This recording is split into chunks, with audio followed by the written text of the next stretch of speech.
Well,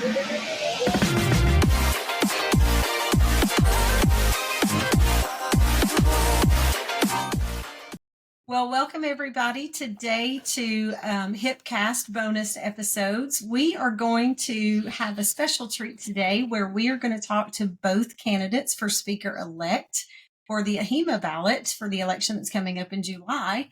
So we hope you all, especially members, will listen and hear their position statements, hear their experience, not necessarily their formal position statements. You can hear that when you are read that or hear that when you go to AHIMA's website. But we're going to get to know the candidates a little today. So we'll start off with Tina Mazuch, who is on the ballot for Speaker-elect. And so, Tina, welcome. Thanks for participating. Thanks for hanging out with Seth and I for a little while today. Yeah, thanks for inviting me.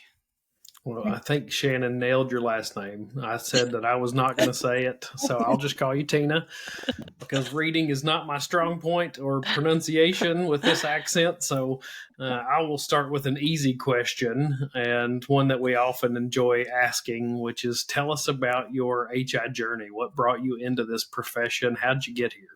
Okay. Yeah, I always like talking about this too. So I started out, when I went to college, I was kind of undecided, and actually just undecided. And I worked at a pharmacy and an optical in a local store here in Norfolk, and enjoyed the health, the learning about the healthcare. Did a little, kind of behind the scenes things, and decided to take some classes to learn a little bit more, about medical terminology and, anatomy and things like that. And one of my instructors taught a coding class and thought that might be a good class to take. So I took that class, and at the time was the director of a health information management department.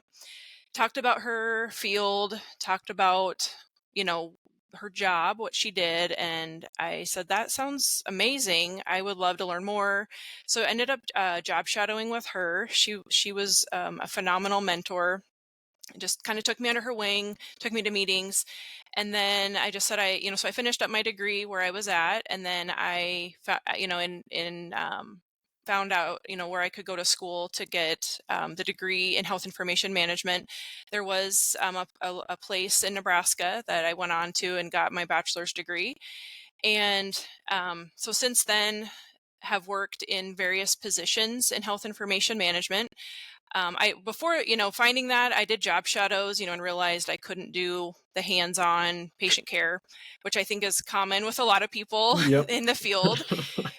Couldn't do the blood, guts, needles, any of that. So my first position, I was a project manager, got to work with the data and healthcare data. And then I also worked with quality managers in healthcare facilities. That was a really fun job, but felt like it was rewarding, got to learn a lot.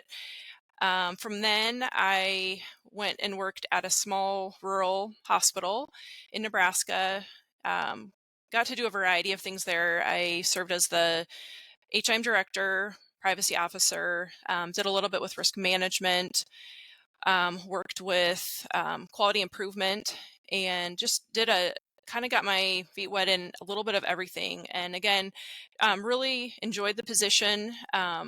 What brought me back to where I grew up, I ended up taking a position back in Norfolk then, probably I think I was there about 7 years, came back and started working in education.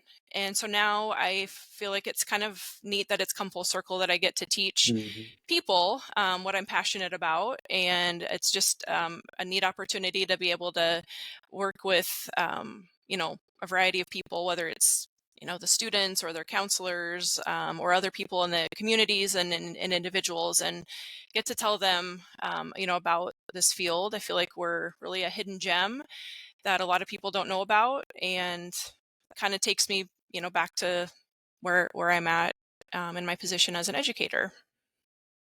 That is full circle. I like it. That's a great story. And yeah, I'm the same way. I wasn't much on the hands-on stuff. I enjoyed the hospital cafeteria, but that was about the extent of it. Oh, that's funny. So, Tina, you hail from Nebraska. I picked that up. We didn't ask you that straight away, but you are from Nebraska. You're in Nebraska. And so I'm curious so we have just a couple of questions. The first one is just kind of, what would you like for the members of the House, because the House of Delegates will be voting on your particular election in August, I think. So, yeah, so that's a little bit of a misnomer I need to clear up. We do have an election in July, but that's for the president-elect and the board of directors and CHIM and CEE. Tina's election will actually be in August, so let me clear that up. So, Tina, what would you like for the members of the House of Delegates to know about you or about where you stand or about what you think of the profession currently? Yeah, so I am excited to, be in this position, working with AHIMA. I've always had an interest. With working with a national group, I have been on the House of Delegates. It's been, I think it was the 2018-2019 year that I attended the House of Delegates meeting. But I do remember that being an exciting meeting. We hadn't done a vote at the meeting in a long time, just from what I had heard from other people that attended meetings. And I just remember that being just an exciting meeting, and glad that I was able to be there. But as far as what I, intend to bring, I'm always, I like to foster relationships and, really listen to what people what they're after, kind of just making sure that all voices are heard. So I'm just kind of looking to just make sure that, everybody's represented, all, people that are at the table, that their voices are heard, and that we can, kind of come together and work cohesively. That's awesome. Yeah. I can't remember for sure if it's 2018 and 19 year, the year you were there, but there was one year somewhere around that time. We had something like 37 bylaws changes to vote on. That might have been the year that you were talking about, or it might have been the year after, but you remember that, don't you, Seth? I do. Yeah. I think it might have been the year. I can't remember exactly, but I think it might have been the following year, because I do remember reviewing the bylaws that there were significant changes.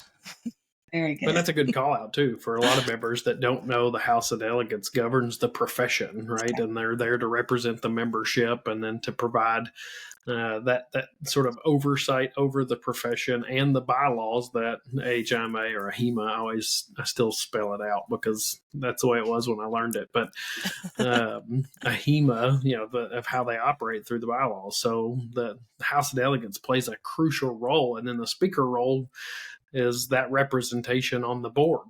So it's a very important piece to have as the House of Delegates as well as the Speaker-elect. So their speaker position, I think I was in the House when we created the speaker position, which was a while ago.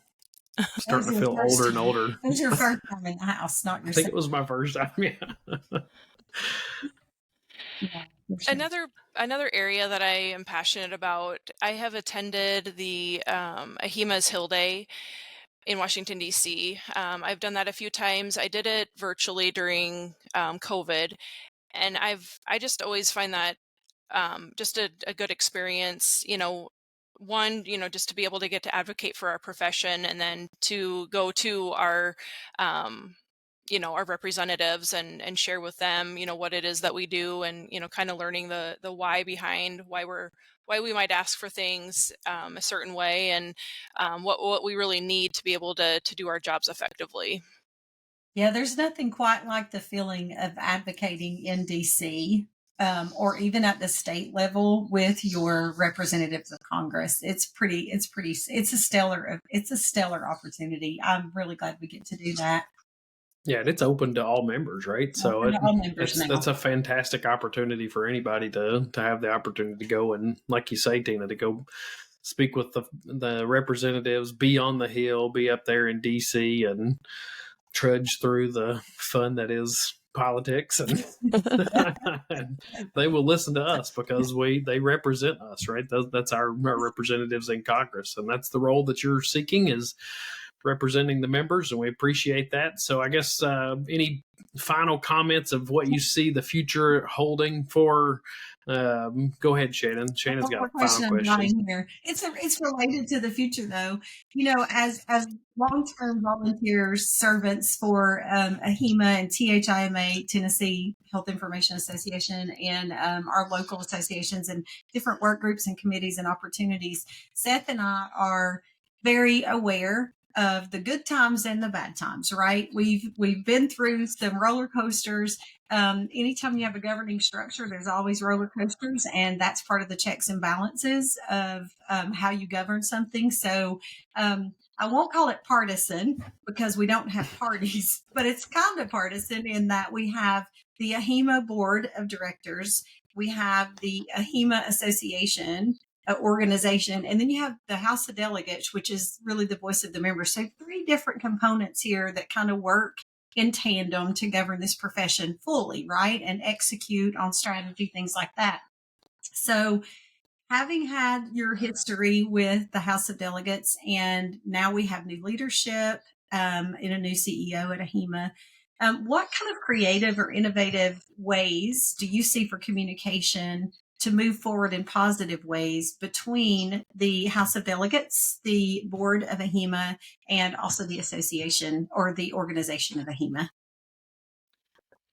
That's a good question. So I guess I like to think of myself as kind of a creative thinker, out of the box thinker. One of the places I volunteer currently is at a local art center, and I do like to kind of be creative in different ways. And I feel like, first of all, I would suggest, this maybe doesn't sound so innovative, but listening, I think, just is one thing that's huge, is that we need to, to all listen to each other and respect where everybody's coming from. I think those are some things that maybe get overlooked and don't always happen, is that we're not always listening to we're listening to respond. We're not maybe listening to actually listen and hear what the other person is saying. So I feel like that would be something I would want to just make sure that, like I said earlier, that everybody is heard, that all voices are heard. And so I do like to take an approach where I try to make sure I have all the information that I need in front of me, and listen again, and then make decisions, based off of that information in front of me. So I feel like I said, it's not super innovative, but I feel like it's something that, is not always done in a good way. A few other things, I guess. One thing that I've learned just through different assessments. I've done, different assessments that tell you kind of where your strong suits are. And I feel like just having, good organizational skills, being able to relate to other people and kind of see where somebody else, what it feels like to be in their shoes. So I feel like there's been opportunities where I've, been able to understand where somebody else is coming from. And so I think I could, just collectively take those different pieces and hopefully be able to come up with a collaborative environment where everybody can have their voice heard and feel feel empowered to do their job. Very good. Very good. Yeah, it was a good question, Shannan. I appreciate you stopping me to ask the question. So that was good. And Tina, I'll give you the final word here before we close up. Any final thoughts, anything that you'd like to share, or just simply an ask to the delegates to support you? Whatever, the floor is yours. Yeah, I guess I'm excited and passionate about the HIM field, health information field. Anytime I get the chance to, I like to talk about it and share it with other people. So I guess I would just ask, when you're going to vote in August and the time frame, if you're, when you're looking at the speaker-elect position, I would appreciate having your vote. So thank you. Very good. Well, Tina, thank you for joining us here on HIPcast. This is the first year we've done this with candidates, so this has been exciting for us, and thank you for joining. And good luck in the election. And for all the delegates out there, make sure you vote. That is the key part. Make sure you vote. And we will talk to you soon, Shannan. Oh, welcome to the show now, Susan. We're continuing our conversation with speaker-elect candidates for the August election from the House of Delegates.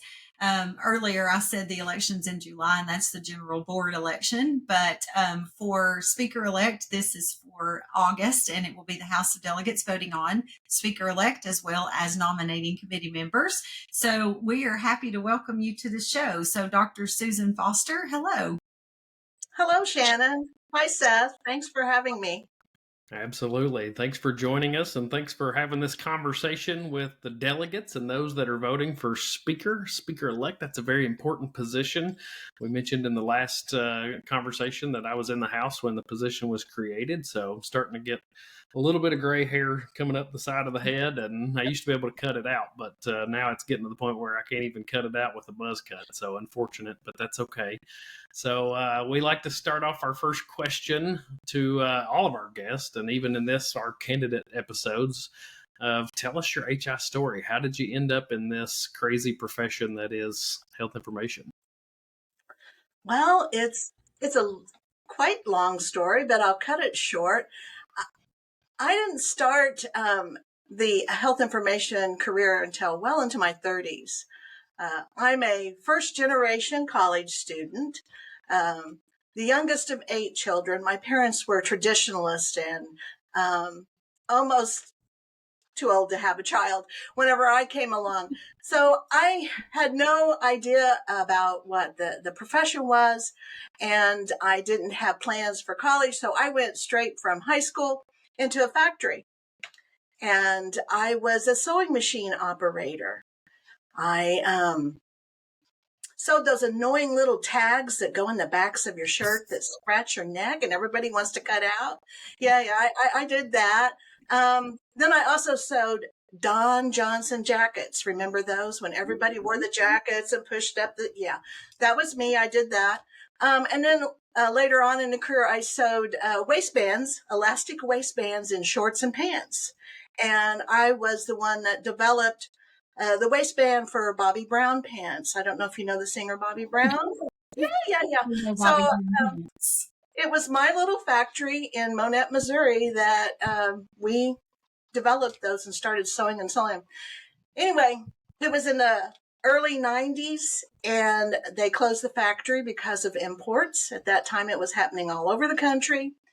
And I was fortunate enough to have the opportunity to go to college. So I went looking. I went to a local community college, and I said, hey, I'm in this situation. I'm the breadwinner for my family, and my job's gone. What do I do? What do you have for me? And it just so happened she was an RHIT, and she had an office administration, medical office specialist degree that taught medical transcription. So that's where I landed, and I spent about 25 years doing medical transcriptions of all different types. I did remote work when remote work wasn't popular yet, so been there and done that. I spent quite some time doing that, but my career really expanded whenever I went into a local hospital. It was a community-based hospital, and I became the department secretary for the HIM department. So I was not credentialed yet. I had my associate's degree. I did very well as, a secretary and sort of an executive assistant to the HIM director. And then there was about 5 supervisors I assisted. And then that HIM director was also corporate privacy officer. So I was introduced to HIPAA. She was my probably number one mentor, my first. She encouraged me to continue my education and to expand. I was introduced to AHIMA. I was introduced to the state association and also the regional association, and became ushered in as secretary of that regional association rather quickly. So it was a lot of experience, and it was great to have her as a mentor. And I totally appreciate what she has done for me, although she was one of many. As you move on in your career and make changes, you meet other people who mentor you. So then I was there. I went into data privacy and security at a large clinic, and it was very exciting. It was HIPAA. That's when I became certified in healthcare privacy and security. And that was kind of like my wheelhouse, and it still is. That's my area of, I don't know if it's expertise, but it's my area of interest. Let's put it that way. Compliance and privacy and security are big for me. That's when I went into education. And lo and behold, I went back to that community college where I graduated from with master in hand, and was able to start a health information technology program there. And that was later on. I've been in education for about 13 plus years now. Really have found that education's my passion and sort of my niche, because I really, really love to see students be successful. And I really like the role of assisting others to learn and supporting them in the learning process. So it's unbelievable when a student texts or phone calls you and says, "Hey, I've passed the exam." Yeah. See, I've got goosebumps already just thinking about it. Yeah. It's one of the greatest joys of being an educator. So, and then encouraging those students also to be part of the association. Our higher education programs are feeders to the membership, because that's what we want our successful graduates to do, is to become part of the association and help support that and grow. Because eventually some of us want to retire, and we need to keep some going there. So that's kind of like my story. That's where I'm at right now. I'm in Florida at the Florida Southwestern State College, and I'm a program director over an HIT program here. Well, So I do have to mention the sewing piece again, because that's a fascinating beginning. It's a fun career progression to hear, but my 10-year-old daughter absolutely hates those tags, and then she also hates the seam, the seam inside the pair of pants that goes down her leg. She's like, why do I have to have this? And I'm like, I don't know, that's how pants are put together. Why are you mad at me? I didn't do this. But now I know who to blame. I know who did it. absolutely, it was a fantastic job. Really, I did really well and made lots of money. It was a piece rate, so when minimum wage was like $2.90. Remember those days, $2.90? I was making, well over $10 an hour at that time. Well, one of the first HIM directors that was a mentor to me, she started in a potato chip factory. I remember that story, and she said that she would slowly, I think she was in like the inspection area looking for green or extra brown potato chips. But she said she started eating the potato chips off the line, and she was like, I got to find a new career. No kidding.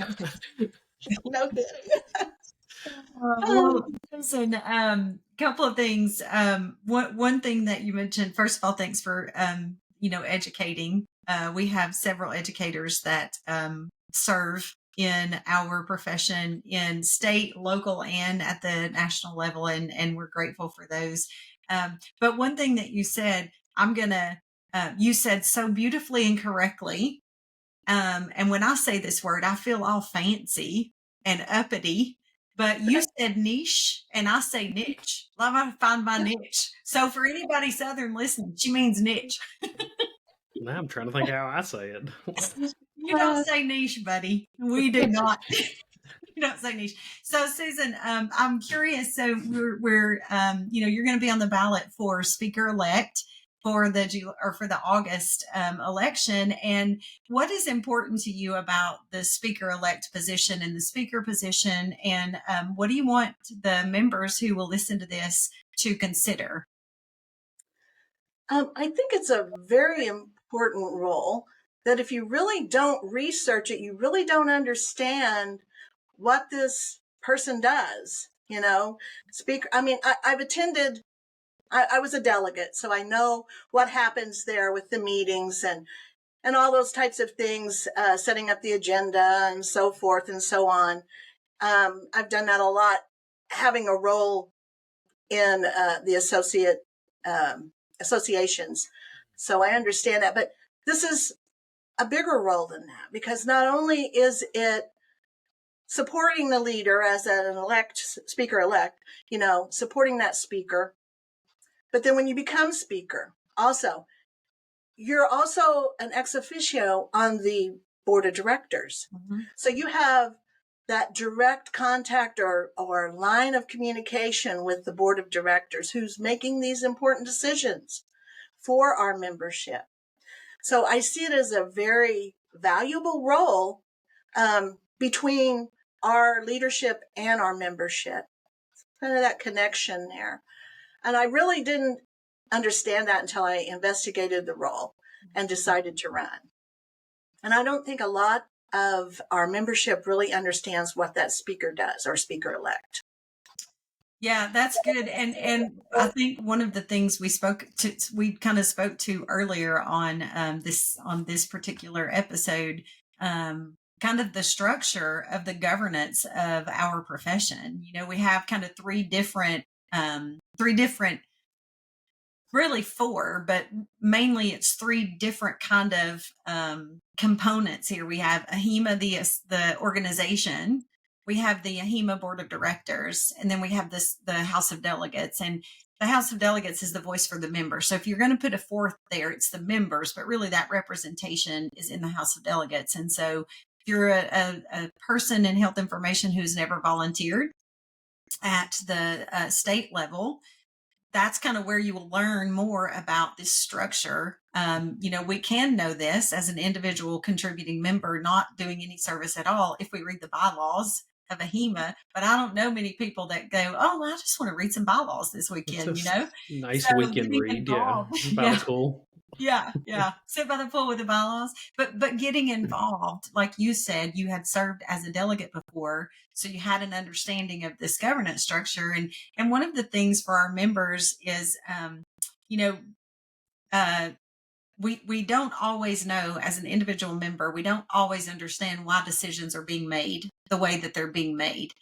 And even if you are a person of service and you've been a delegate for your state, as we said earlier, it's always hills and valleys. We're good. We all get along for a while, and then we don't, and then we get along, and then we don't. It's that roller coaster.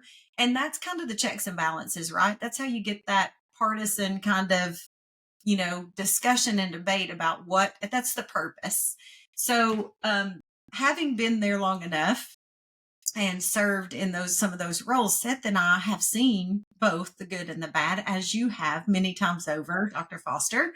And so one of the things that we see in our current landscape is we have a new CEO, and we have a new strategic plan that's about to be published. I don't think it's been published yet, but it's about to be published.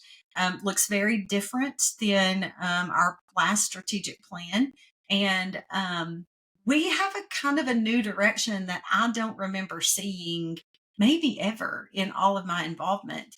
But we're trying to also recover as a body, as a whole complete body, from some of the last, 7 to 10 years of maybe some distrust and maybe some choices that hadn't been fully vetted, and, some of the impact of those.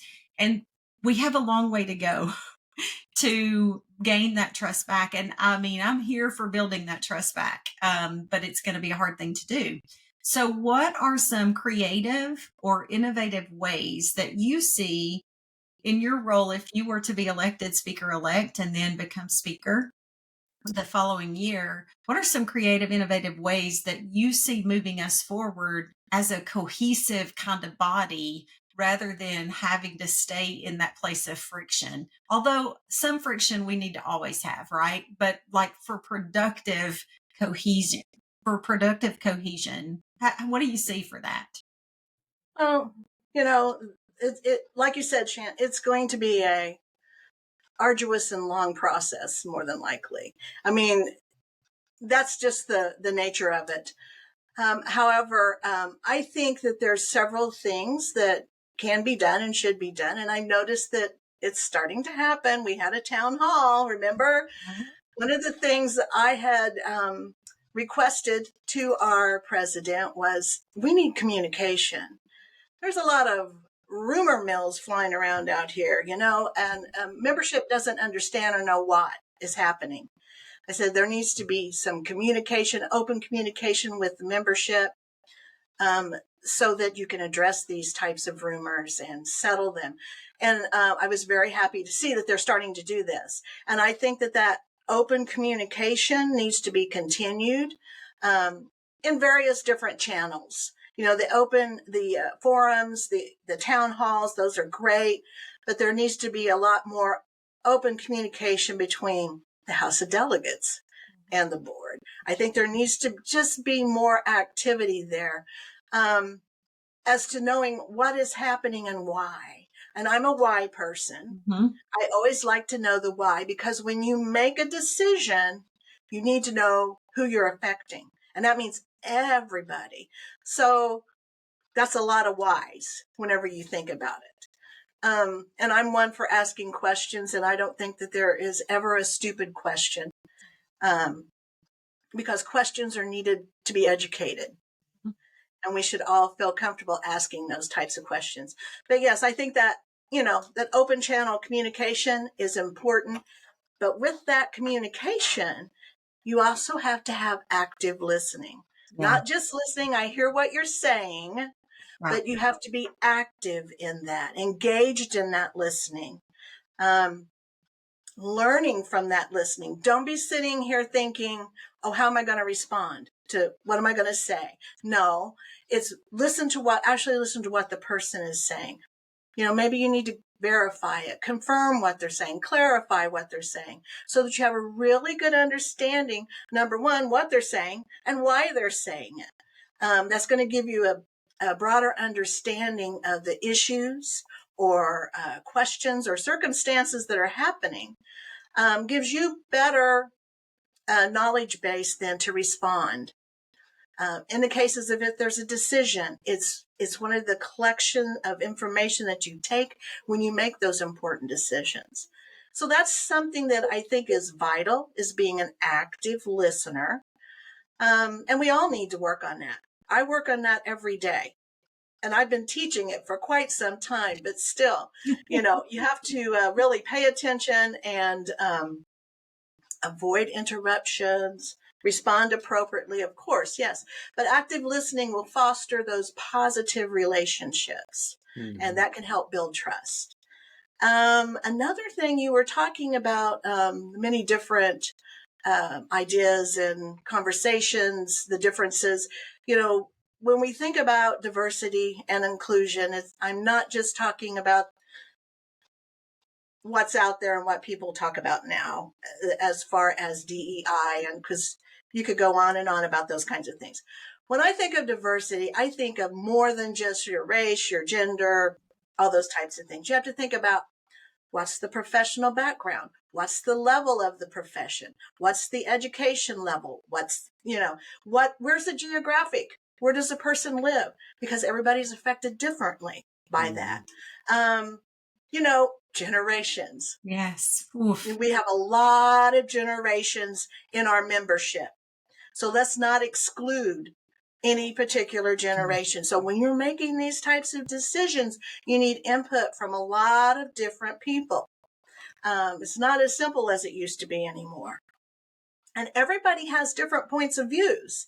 So if you can collect those different point of views, that helps give you a broader picture of what's happening also. And that's important when making decisions. And also, you need to think about the skills and abilities of your membership. Not everybody's on the same level. That's why we're a very diverse membership. We're global. Not only are we here in the States, but we're global. We're known for ourselves globally. So there's a lot of things that we have to consider when it comes to culture, those types of things too. And we teach this to our students, when they're going through the management class about how you have to manage these different groups and people. You have to think of it that way also with your membership. And I think that's important. And I think sometimes that gets sidestepped a little. Somebody may ask a question.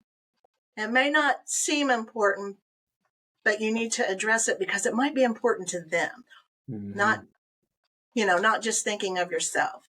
Yeah. That's very good. It's a fascinating concept to think about, the diversity side being so much more. It is regional, it is cultural, it is so much. So it's a very valid point that you bring up into the conversation. That's very important to an organization like ours that is international, but it's also local. It's also very local. So it's kind of both sides of it. It's an interesting point. But we have reached the end of our time here. So we greatly appreciate you joining us and being on the ballot. That's a big step to put your name on the ballot. And as Shannan mentioned, we encourage everyone to volunteer. So for those that are in the House of Delegates, those that are able to vote in the Speaker-elect election in August, we thank you for listening to both candidates. We hope that you feel a little more educated on who they are, both incredibly good folks, and you make the decision. It's your position and authority to make that decision and put the right person into place. So Susan, Dr. Foster, thank you for joining us here. Shannan, until next time, my friend. Yeah, one disclaimer to add, if you don't mind. We are HIPcast, and we are not the candidates nor HIPcast staff or, podcasters, whatever we are. This is not the opinion of AHIMA. This is not an AHIMA, supported or ordained, I guess, podcast. This is just for our membership listeners to get to know the candidates. So just want to make sure everybody understands we're trying to give a fair and balanced opportunity for speaker candidates to be on and tell you who they are. So Thanks so much. Yep. All right. I'd like to thank you so much, Seth and Shannan, for inviting me. It's a great opportunity, and just thank you very much for doing this for all of us. All right. Get out there and vote, everybody.